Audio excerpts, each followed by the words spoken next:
Hello नमस्कार, मी सुप्रिया नवीन एका ब्लॉगमध्ये आपलं मनापासून स्वागत करते। तुम्हाला आजचा दिवस सुखाचा, आनंदी आणि आरोग्यदायी जाओ। तुम्ही जे काही स्वप्न पाहिली असतील ती सगळी स्वप्न तुमची पूर्ण होत, त्याचबरोबर शुभ सकाळ। सर्वांना सकाळची वेळ आहे। तर सकाळी सकाळी ताईंनो माझं हे सगळं काम जे आहे ना क्लिनिंगचं ते झालेलं आहे। आणि सकाळी उठल्याबरोबर जे काही आपण काम करतो, मेडिटेशन, व्यायाम वगैरे सगळं झालेलं आहे। आंघोळ वगैरे झाली आणि मी लगेचच किचनमध्ये आलेले आहे। संपूर्ण घर स्वच्छ केलं आणि आता किचनमध्ये डबा करण्यासाठी आलेली आहे। तर रात्रीचे जे काही भांडे आहेत ना घासलेले ते फळीला लावून घेणार आहे, म्हणजेच रॅकला मांडून घेणार आहे। आता फळी म्हणायची सवय झाली आहे ताईंनो। आम्ही लहानपणी ज्या घरामध्ये राहायचो ना, तर त्या घरामध्ये ना अशा लाकडाच्या फळी असायच्या आणि त्या फळीवरनं आम्ही भांडी मांडायचो। त्यामुळे फळी हा शब्द खूप म्हणजे तोंडात बसलेला आहे। तर असो, तर हे सगळे रॅकला लावून घेते आणि मग त्यानंतर लगेचच स्वयंपाकाला सुरुवात करणार आहे। तर ताईंनो आजचा व्हिडिओ शेवटपर्यंत पहा, स्किप न करता, कारण ना आज खूप मजेशीर गोष्ट मी तुमच्याबरोबर शेअर करणार आहे। तुम्हाला थंबनेलवरनं टायटलवरनं कळालंच असेल की मी तुमच्याबरोबर काय शेअर करणार आहे। तर व्हिडिओ शेवटपर्यंत पहा आणि मला कमेंट करून सांगा की कसं काय, म्हणजे आजचा व्हिडिओ कसा झालेला आहे। तर आज ना मी तुमच्याबरोबर हुलग्याची उसळ रेसिपीसुद्धा शेअर करणार आहे। बऱ्याच जणी हुलग्याची उसळ करत असतील नसतील, पण आमच्या भागात ना थंडीच्या दिवसामध्ये हुलगे खाल्ले जातात। तर मी प्रत्येक वेळेस जेव्हा ना शाळेचा डबा करते तेव्हा मी पालेभाज्या तुमच्याबरोबर शेअर करत असते। पालेभाज्यांची रेसिपी, वेगवेगळ्या पालेभाज्या, वेगवेगळे मोड आलेले कडधान्य, हे सगळं मी तुमच्याबरोबर शेअर करत असते। तर कडधान्यातलाच हा एक प्रकार आहे हुलगे। तर काही भागांमध्ये ना हुलगे जे बी आहे ना तर ते बी मोड झालेलं आहे। आता बी मोड झाले म्हणजे काय, तर ना पिकतच नाहीये हे धान्य, असं झालेलं आहे। म्हणजे एका दादांची मला कमेंट आली होती ना, त्यावरनं कळालं की मागच्या वेळेस ते सांगितलं होतं, त्यांनी सांगितलं होतं कमेंट करून की ताई हे हुलगे जे आहेत ना आमच्याकडं पिकत नाही, म्हणजे सोलापूर भागामध्ये वगैरे पिकत नाहीत। तर बघा हा असे असतात बघा हुलगे, किती छान असे मोड आलेले आहेत आणि ह्या हुलग्याचं माडगं वगैरे करतात। तर तुम्हाला काही जणांना माहिती असेल, काही जणांना माहिती नसेल। गरगाटा पालक जेव्हा आपण करतो ना तर त्या पालकामध्ये हे थोडंसं हुलगे घातले जातं आणि शिजवलं जातं। परत हुलग्याची उसळसुद्धा छान होते, माडगंसुद्धा छान होतं। तर तुम्हाला ना मी अगदी उजेडात नेऊन दाखवते की हुलगा कसा असतो। तर बघा किती छान मोड आलेले आहेत, इतके मस्त वाटते ना असे थंडीच्या दिवसामध्ये पालेभाज्या, गरगाट्या भाज्या आणि मोड आलेले कडधान्य खायला ना। सगळ्या प्रकारचे कडधान्य, पालेभाज्या आपल्या पोटात गेल्या पाहिजेत। तर अशा पद्धतीचं हे हुलगा आहे। तर आज हुलग्याची उसळ करायची आहे आणि हुलग्याची उसळ करायची तरी कशी हे पण मी तुमच्याबरोबर शेअर करते। तर बघा आता कुकरमध्ये ना चमचाभर मीठ घातलेलं आहे आणि ते मीठ विरघळावं त्यासाठी बघा त्यामध्ये पाणी सोडलं आणि थोडासा कुकर हलवून घेतलेला आहे, म्हणजे मीठ आपोआप विरघळतं आणि हुलगे छान शिजतात। कुकरला झाकण लावण्याआधी ना कुकरचं झाकण मी भिजवून घेते, म्हणजे शिट्टी छान पटकन होते। जरा थोडी रिंग भिजवली ना कुकरची की शिट्टी लगेच होते। तर आता मी कुकर लावलेला आहे ते इंडक्शन शेगडीवर आणि लगेचच चहा गाळून घेणार आहे। तर सध्याचं रुटीन ना ताईंनो, अलार्म नाही ना जरी लावला तरी सुद्धा सकाळी 4:30-5 वाजता जाग येते आणि इतकं मस्त थंडीचं रुटीन असतं ना। तर थंडीच्या दिवसात कोणीही उठवायची गरज लागत नाही, कुठल्याही अलार्माची गरज लागत नाही। संध्याकाळी रात्री 11 वाजता झोपायचं आणि सकाळी 4:30-5 वाजता बरोबर जाग येते, असं सध्याचं माझं रुटीन आहे। शंकरपाळ्या आणि चहा हा तर नाश्ताच रोजचाच झालेला आहे ताईंनो। कधीतरीच उपीट पोहे असं मी बनवते, नाहीतर मग लगेचच चहा, शंकरपाळी, चहा बिस्किट किंवा असं चहा चकली असा हलका फुलका नाश्ता असतो आणि लगेचच मग 11-11:30 वाजेपर्यंत आमच्या घरातले सगळे मेंबर्स जेवूनसुद्धा घेतात। तर आता मी इकडं हुलग्याची उसळ घालायला सुरुवात केलेली आहे। कढईमध्ये तेल घेतलं, हुलगे शिजलेले आहेत, त्यामध्ये सर्वात आधी ना जिरं घातलं, कढीपत्ता घातला आणि बारीक कट केलेला कांदा घातलेला आहे। कांदा छान परतून घ्यायचा तेलामध्ये। तेल कमी जास्त तुमच्या आवडीनुसार घातलं तरी चालेल, पण अंदाजे मी सांगते 2 चमचे घाला। हळद अर्धा चमचा घालायची आहे। 1 चमचा लाल तिखट घालायचं आहे। लाल तिखट पण तुमच्या आवडीनुसार कमी जास्त तुम्ही घालू शकता। एका टोमॅटोची मिक्सरमध्ये प्युरी करून घेतलेली होती। कांदा भाजल्यानंतर टोमॅटोची प्युरी त्यामध्ये घातलेली आहे कांद्यामध्ये आणि छान भाजून घेतली। टोमॅटोची प्युरी भाजून झाल्यानंतर आपल्याला हे शिजलेले हुलगे जे आहेत ना तर ते सगळे हुलगे ना मस्तपैकी या मसाल्यामध्ये छान परतून घ्यायचे आहेत। परतल्यानंतर उसळ एक 5 ते 10 मिनिटं आहे ना आपल्याला हलवायची आहे आणि थोडासा शेंगदाण्याचा कूट घालायचा आहे। शेंगदाण्याचा कूट घातल्यानंतर पुन्हा एकदा हलवायची, थोडीशी अशी घट्टसर ठेवायची आहे। म्हणजे हे जे हुलग्याचं पाणी काढून घेतलेलं आहे ना ते अगदी आपण 100% जर पाणी असेल ना हुलग्यामध्ये तर ते 80% पाणी काढून घ्यायचं आहे, 20% पाणी त्या हुलग्यामध्येच ठेवायचं आहे। आणि अशा पद्धतीने हुलग्याची उसळ परतली, आयुषचा डबा भरला, मुलं शाळेत गेलेले आहेत। तर चला म्हटलं तर तुमच्याबरोबर मस्त अशी साबणाची रेसिपी शेअर करूया। तर ताईंनो, थंडीच्या दिवसामध्ये कुठलाही साबण वापरला तरी आपली स्किन फुटते आणि आपल्या स्किनला खाज सुटते। तर असं थंडीच्या दिवसात होऊ नये म्हणून मी ना ही रेसिपी जी आहे ना आपल्या यूट्यूबलाच एका ताईंच्या चॅनलवर पाहिलेली आहे। तर म्हटलं चला तुमच्याबरोबर सुद्धा शेअर करूयात। तर हा साबण बेस आहे, सोप बेस। तर याची लिंक जी आहे ना ती मी डिस्क्रिप्शन बॉक्समध्ये देते, ज्याला कोणाला घ्यायचं असेल तर ते घेऊ शकता। अगदी 99 रुपयाला का 91 रुपयाला मला हा साबण बेस मिळालेला आहे, सोप बेस। तर असो, आता इकडे मी काय काय घेतलेलं आहे तर बघा, ट्रेमध्ये अर्धा चमचा हळद घेतलेली आहे, 1 चमचा मी खोबरेल तेल घेतलेलं आहे, 1 चमचा बेसन पीठ कोरफड तुम्हाला दिसत असेल आणि विटॅमिन ई ची कॅप्सूल घेतलेली आहे। आणि हा साबण मोल्ड जो आहे ना तर तो पण मी ऑनलाईन मागवलेले आहे, त्याची पण डिस्क्रिप्शन बॉक्समध्ये लिंक देते। तर आता हा साबण बेस कट करून घ्यायचा आहे आपल्याला। हा साबण बेस हा साबण बेस मी बघा 2 तुकडे कट करून घेते, म्हणजे मला आहे ना सध्या 2च साबण तयार करायचे आहेत। तर एवढ्या बेसमध्ये ना 2 साबण तयार होतात। तर ना असं साबण बेस जो आहे तो बारीक कट करून घ्यायचा आणि एका भांड्यामध्ये, म्हणजे स्टीलच्या भांड्यामध्येच तुम्ही घ्या आणि एका भांड्यामध्ये, दुसऱ्या भांड्यामध्ये ना इंडक्शनवर पाणी गरम करून घ्यायचं आहे। इंडक्शन शेगडीवर किंवा गॅस असेल तुमच्याकडे, गॅसवर पाणी तापवून ठेवा। आता बघा, कोरफड कट करून घेतलेली आहे आणि अशी जर खिसणी तुमच्याकडे असली तर नारळ खवणी, तर अशा पद्धतीने तुम्ही ना कोरफडीचा गर काढून घ्या। तर मी 1-1.5 चमचा कोरफडीचा गर आहे बघा हा, तर तो काढून घेतलेला आहे। तर तुम्ही चमच्याने जरी काढलात ना तरीही निघेल। तर बघा, अशा पद्धतीने मी हा कोरफडीचा गर काढून घेतलेला आहे। आता हा साबण बेस जो आहे ना तर तो आपल्याला त्या पाण्यामध्ये ठेवून द्यायचा आहे, उकळत्या पाण्यामध्ये। पण त्याआधी बघा काय काय मिक्स करायचं ते मी तुम्हाला सांगते। बघा, इकडं मी इंडक्शनवर कुकरच्या डब्यामध्ये पाणी गरम करत ठेवलं आणि त्यावर हा साबण बेसचं जे भांडं आहे ना वितळायला ठेवून दिलेलं आहे साबण बेस। तर कोरफडीमध्ये हळद घातली, 1 चमचा खोबरेल तेल घातलं आणि 1 चमचा बेसन पीठ। हे सगळे मिश्रण जे आहे ना ते मस्तपैकी छान एकत्र करायचं। तर विटॅमिन ई ची कॅप्सूल जी आहे ती फोडते बघा मी आता, आणि ती घालायची आहे आपल्याला ह्या मिश्रणामध्ये आणि हे मिश्रण छान फेटून घ्यायचं, एकजीव करायचं। हे मिश्रण एकजीव केल्यानंतर आपल्याला त्या उकळत्या साबण बेसमध्ये घालायचं आहे। साबण बेस चांगला मेल्ट झाला पाहिजे, म्हणजे पूर्ण विरघळला पाहिजे साबण बेस। तर हे बघा, आता मी हे छान फेटून घेते आधी, आणि हे एकजीव झालं की लगेचच आपल्याला इकडे बघा हे साबण बेस जो आहे ना तो मेल्ट होत आलेला आहे। पूर्णपणे असा पातळ झाला पाहिजे, विरघळला पाहिजे हा साबण बेस। आणि मग त्यानंतर ना आपल्याला त्यामध्ये हे सगळं मिश्रण जे आहे तर ते घालायचं आहे। आता तुम्हाला माहिती आहे हळद आपल्या स्किनसाठी किती चांगली आहे, कोरफड, खोबरेल तेल, त्यानंतर कुठलंही तुम्ही तेल घालू शकता, बदाम तेल घालू शकता, पण खोबरेल तेल घरात सगळ्यांच्याच अवेलेबल असतं, त्यामुळे खोबरेल तेल मी इथं घेतलेलं आहे।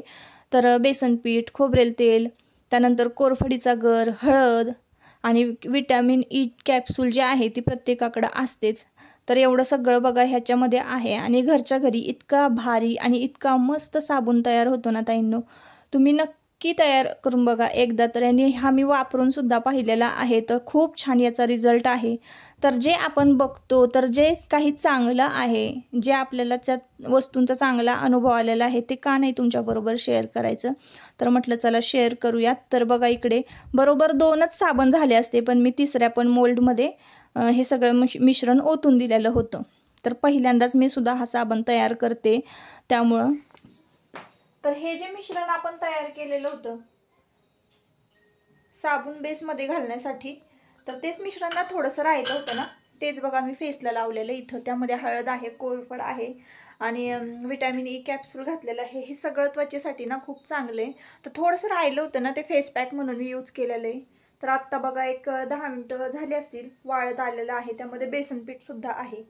खरं तर बेसन पीठ आहे ना थंडीमध्ये लावायचं नाही, ते थोडंसं जरा असं म्हणजे ड्राय पडते त्याने स्किन.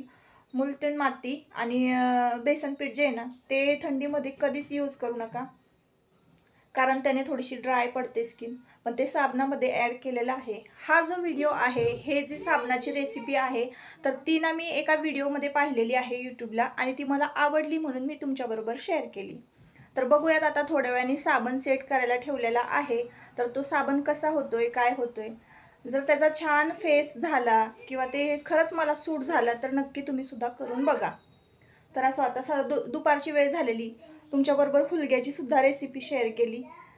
कसं आहे, तुमच्याकडे करतात का हुलगे, नक्की कमेंट करून सांगा. जो राहिलेला फेस पॅक होता, फेस पॅक नव्हताच तो खरं तर, ते मिश्रण साबण तयार करण्यासाठीच आपण केलेलं होतं. कोरफड, हळद, खोबरेल तेल आणि त्यामध्ये बेसन पीठ वगैरे सगळे मिक्स केलेलं होतं. त्याचं थोडंसं मिश्रण भांड्याला चिटकलेलं होतं ना, तेच फेस पॅक म्हणून मी लावलेलं होतं. चेहरा छान धुवून घेतला आणि धुतल्यानंतर ना म्हटलं चला आता मॉइश्चरायझर लावूया. तुम्ही कुठलाही फेस पॅक वापरा, घरगुती जरी वापरलात, मुलटण मातीसुद्धा तुम्ही जर घरी लावलीत, स्किनला अप्लाय केली, तर सर्वात आधी धुतल्यानंतर, चेहरा धुतल्यानंतर ना मॉइश्चरायझर अप्लाय करायचं आहे. तर बघा आपण आहे ना फेस वॉश वगैरे वापरतो, कोणी साबण वापरत असेल तर हे सगळं आहे की नाही, पूर्ण स्किन आपण वॉश केल्यानंतर थोडीशी ड्राय होते, तर त्याला लगेचच मॉइश्चराईज करणं खरंच गरजेचं आहे. तरच आपली स्किन छान टवटवीत तुकतुकीत दिसेल. तर लगेच मी मॉइश्चरायझर अप्लाय करते. तर असो ताईनो, अजून एक गोष्ट मला छान अशी शेअर करायची. तर बघा ही चप्पल, तर ही चप्पल ना मी Meeshoवरनं मागवलेली आहे. त्याची पण लिंक तुम्हाला डिस्क्रिप्शन बॉक्समध्ये मिळेल. तुम्हाला जर घरात चप्पल वापरायला पाहिजे असेल तर तुम्ही नक्कीच ही वापरा. तर घरामध्ये ना कसं आहे, हॉलमध्ये आमच्या देवारा आहे आणि मला ना सतत असं वाटतं की जिथं देवघर असेल ना तिथं चप्पल का घालायची, चप्पल नको घालायला, बऱ्याच शंका अशा माझ्या मनामध्ये. त्यामुळे मी प्लॅस्टिकची चप्पल वगैरे वापरत नव्हते. पण आता मला अशीच कापडी चप्पल हवी होती आणि मी ती शोधत होते, तर मला कुठे इकडे मिळत नव्हती.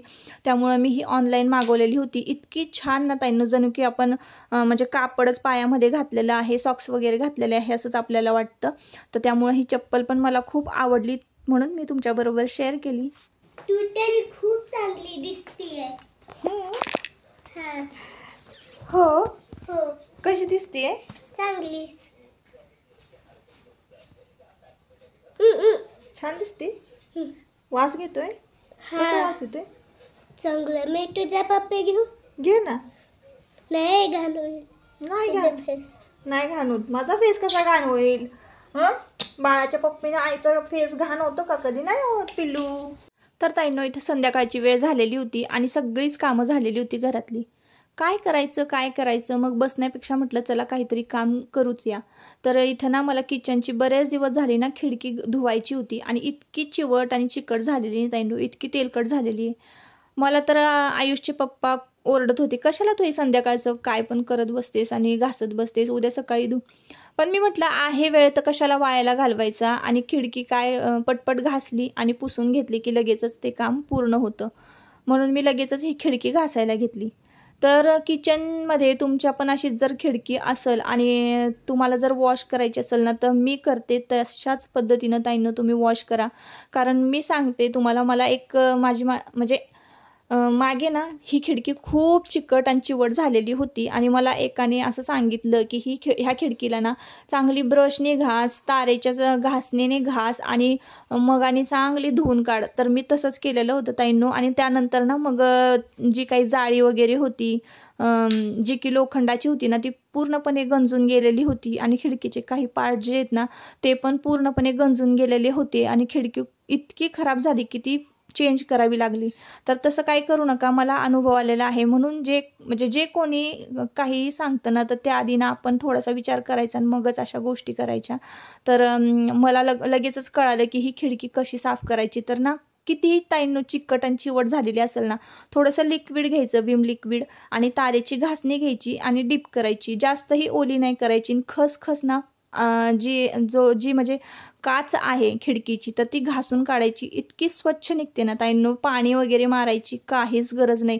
पाण्याचा राडा घालायची, पाणी ओतायचं आणि मग ते पाणी सगळं कट्ट्यावर येणार, तर असं करायची काहीच गरज नाही आहे ताईंनो. ही खिडकी ना मी फक्त लिक्विडनी घासून घेतली आणि एका ओल्या कापडानं पुसून घेतली, तर इतकी खिडकी स्वच्छ झाली ना. आणि जे काही नंतरचं जाळे जळमटं किंवा धूळ वगैरे असेल ना, तर ते व्हॅक्यूम क्लीनरने क्लीन केलं ना, तर लगेचच कमी मेहनतीमध्ये ही खिडकी स्वच्छ होते.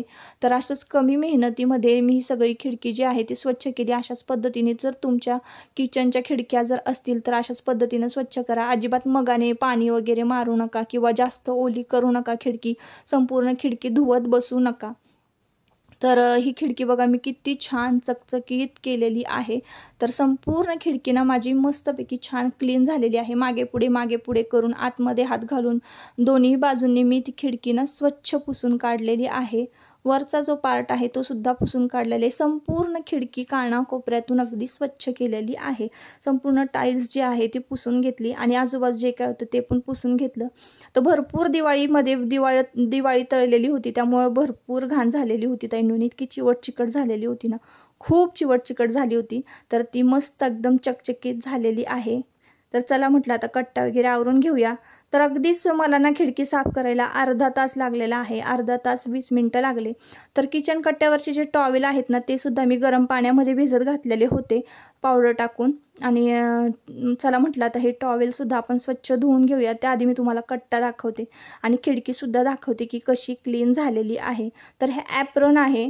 ॲप्रॉन मी इथे ठेवते नेहमी धुवून. आणि इथं बघा लाटणं, लायटर आणि पक्कड म्हणजे ह्या 3 गोष्टी माझ्या हाताशी लागतात, त्याच्यामुळे मी इथंच ठेवते. इकडे हे चमच्याचं घर आहे तर ते मला आता चेंज करायचं आहे, नवीन घ्यायचं आहे. तर आणि इकडे खिडकी बघा, बघितली तुम्ही इतकी स्वच्छ झालेली आहे ना. खूप भारी वाटत होतं ताईंनो, मला खूप छान वाटत होतं. एखादी घरातली जर वस्तू चकचकीत दिसायला लागली ना की एक वेगळाच आनंद असतो. तर असो, आता मी निघालेली आहे खाली. तर थोडासा अजून वेळ होता, उजेड पण होता, अंधार झालेला नव्हता. तर म्हटलं चला आता आपण खाली जाऊयात.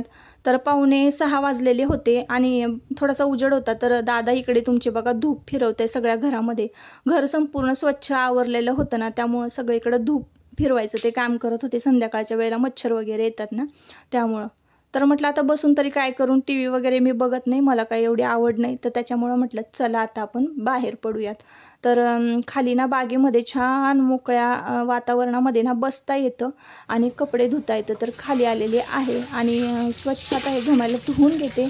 आणि पटपट भिजवलेले जे कपडे आहेत म्हणजे किचन टॉवेल जे आहेत इतके मस्त आणि स्वच्छ निघतात ना बागेमध्ये. आणि बागेमध्ये माझा हा आवडता दगड आहे ना, त्यामुळे ह्या दगडावर असे खसाखस कपडे घासले जातात ना की ब्रश लावायची सुद्धा गरज नाही, इतके स्वच्छ कपडे निघतात. तर माझं हे आवडतं काम आहे कपडे धुणं, म्हणजे बागेमध्ये बसून तेही मोकळ्या पाण्यामध्ये कॅनलला नदीवर कपडे धुवायला इतकं भारी वाटतं ना ताईंनो. मग बाथरूममध्ये वगैरे मला अजिबात कपडे धुवायला नाही आवडत. आणि समजा जर नवीन वगैरे कपडे असतील ना तर मी ते बागेमध्ये आणत नाही, कारण आजूबाजूला माती धूळ भरपूर असते ना. आणि नवीन कपडे असेल तर मी ते बाथरूममध्येच धुवून टाकते. तर असं बोलता बघा माझे किचन कट्ट्यावरचे जे नॅपकिन आहेत तर ते सुद्धा धुवून झालेले आहे. काही नॅपकिन भांडे पुसायचे आहेत, काही नॅपकिन हात पुसायचे, काही नॅपकिन कट्टा पुसायचे. हे सगळे नॅपकिनना मी गोळा केलेले होते आणि भिजत घातलेले होते. तर आता आपले नॅपकिन जे आहेत ते स्वच्छ धुवून झालेले आहेत आणि हातपाय धुते. तरी अजून थोडासा उजेड आहे, अंधार पडलेला नाही आहे. तर म्हटलं चला आता जाऊया. तर जाता तुम्हाला ना मी एक मजेशीर अशी गोष्ट दाखवते. तर बघा ताईंनो, थोडासा माझा अवतार, केस वगैरे सगळे असे उभे राहिलेले दिसत असतील तुम्हाला, पण असो. तर बघा इकडं मी तुम्हाला दाखवते तुरीच्या शेंगा. तुरीला किती छान छान फुलं आलेली आहेत, एकदम कलरफुल दिसतंय ते बघा. गुलाबी असं लाल चुटूक दिसत असेल तर ह्या शेंगा आहेत तुरीच्या. म्हणजे तूर लावली ना आम्ही, तर लवकरच आता त्या तुरीला शेंगा धरणार आहेत. तर आता ना वर आले आणि सगळे कपडे जे आहेत ना ते वाळत घातलेले आहेत. एका रांगेत छान हे धुतलेले जे कपडे आहेत ना पिळून झटकून छान वाळत घातलेले आहेत. आणि हे आहे संध्याकाळचं वातावरण आमच्याकडचं.